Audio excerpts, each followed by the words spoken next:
Assalamualaikum warahmatullahi wabarakatuh. Teman-teman, selamat datang kembali di Dollar Hunter. Jadi di sini kita akan berbicara tentang perkembangan dan situasi terkini yang terjadi di seputar dunia cryptocurrency, teman-teman. Namun seperti biasa, sebelum kita berbicara tentang dunia kripto, mari hari ini kita berdoa bersama-sama memohon kepada Allah agar kita semua senantiasa diberikan nikmat berupa kesehatan dan juga diberikan keberkahan di dalam setiap rezeki yang kita terima pada hari ini, teman-teman. Oke, teman-teman, hari ini kita akan jalan-jalan ke sebuah media online. Ini lagi rame, teman-teman. Jadi di Amerika Serikat ini kelihatannya ketua dari SEC, Gary Gensler, lagi pening kepalanya gara-gara dihajar oleh hakim, teman-teman. Kita akan melihat ini ada sebuah informasi yang bermanfaat dan ini menurut saya membawa angin segar dan angin positif untuk dunia kripto. Jadi di dalam sebuah media yang bernama Cointelegraph ini ada sebuah artikel menarik bahwa hakim ini menolak kasus Debbock dan memerintahkan SEC untuk membayar denda sebesar 1,8 juta US dollar, teman-teman. Ini adalah sebuah kasus yang membuat pusing kepala dari Gary Gensler. Kalau kita lihat di Twitter lagi rame juga di sini karena ini Gary Gensler hari ini sedang memikirkan bagaimana cara membayar 1,8 juta US dollar, teman-teman.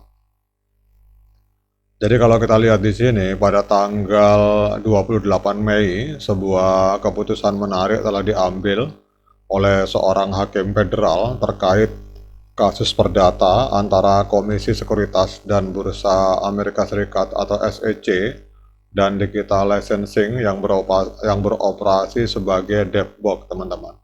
Jadi ada sebuah perusahaan yang bernama Debbock ini. Jadi hakim memerintahkan SEC untuk membayar sekitar 1,8 juta US dollar untuk biaya pengacara dan juga penerimaan terkait kasus ini.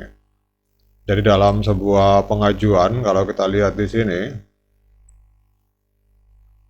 jadi dalam sebuah pengajuan yang dibuat oleh pengadilan distrik Amerika Serikat untuk distrik Utah, hakim yang bernama Robert Shelby ini menyetujui perintah yang menginstruksikan bahwa SEC harus membayar sekitar 1 juta US dollar, 1 juta US dollar untuk biaya pengacara serta 750.000 US dollar untuk biaya dan penerimaan, teman-teman.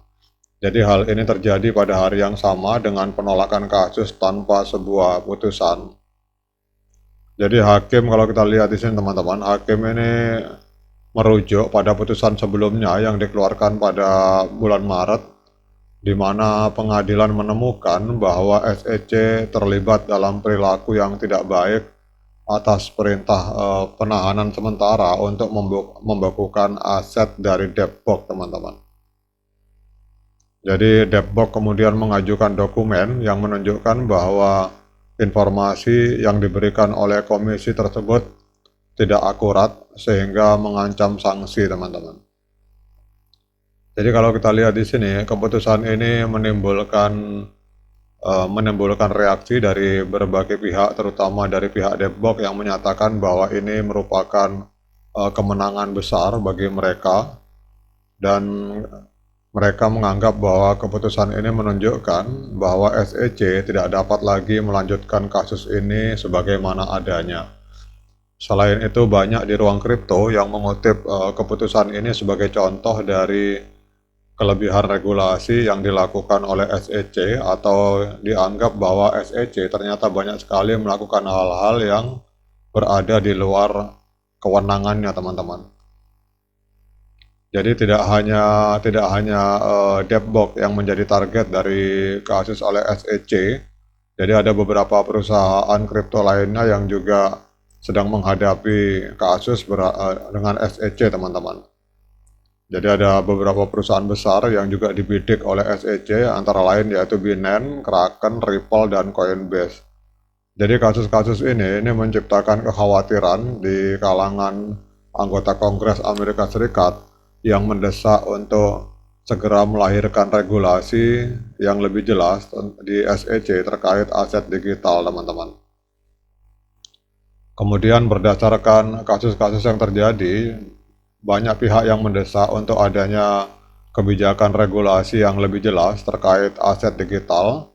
Jadi hal ini dilakukan melalui legislasi seperti Undang-Undang Inovasi Keuangan dan Teknologi untuk abad ke-21, atau kita kemarin di beberapa video lalu kita bahas tentang FIT 21, teman-teman. Ini perlu dihadirkan untuk memberikan kejelasan bagi para pelaku pasar kripto di Amerika Serikat serta mengurangi ketidakpastian dalam industri ini. Kemudian intinya, teman-teman, bahwa keputusan hakim untuk menolak kasus Depbox dan memerintahkan SEC untuk membayar biaya sekitar 1,8 juta US dollar ini telah menarik perhatian publik terhadap regulasi aset digital di Amerika Serikat. Jadi implikasi dari keputusan ini dapat memberikan arah baru bagi regulasi di masa depan serta memberikan peringatan bagi perusahaan-perusahaan kripto untuk mematuhi regulasi yang ada, teman-teman. Tapi kalau kita lihat di sini, dengan adanya putusan ini adalah sebuah sinyal positif bahwa ternyata SEC hari ini tidak bisa berlaku dan berbuat sewenang-wenang terhadap industri kripto yang ada di Amerika Serikat, teman-teman. Kemudian hari ini kita akan lihat untuk pergerakan market, teman-teman, dalam 24 jam terakhir mengalami peningkatan sebesar 12,34%. Dan Bitcoin dominan mengalami penurunan. Kalau kemarin ada di angka 53-54%, hari ini ada di angka 52,5%, teman-teman. Dan kalau untuk pergerakan Bitcoin hari ini market masih cenderung koreksi, teman-teman. Ini Bitcoin hari ini diperdagangkan di angka 68.513 US dollar per satu Bitcoin. Jadi dalam 24 jam terakhir mengalami koreksi sebesar 0,16%, dan dalam 7 hari terakhir mengalami koreksi sebesar 2,3%, teman-teman.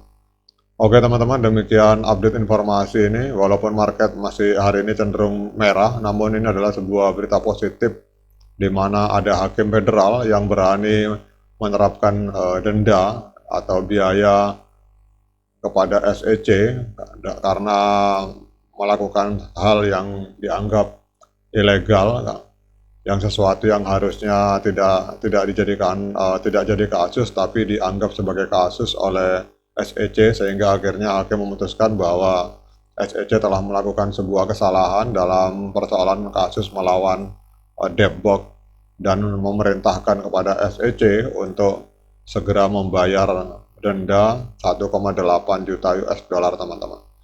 Oke, teman-teman, demikian update informasi ini. Semoga bermanfaat dan menambah semangat kita untuk tetap menciptakan profit di dunia kripto. Sekian dari saya. Assalamualaikum warahmatullahi wabarakatuh.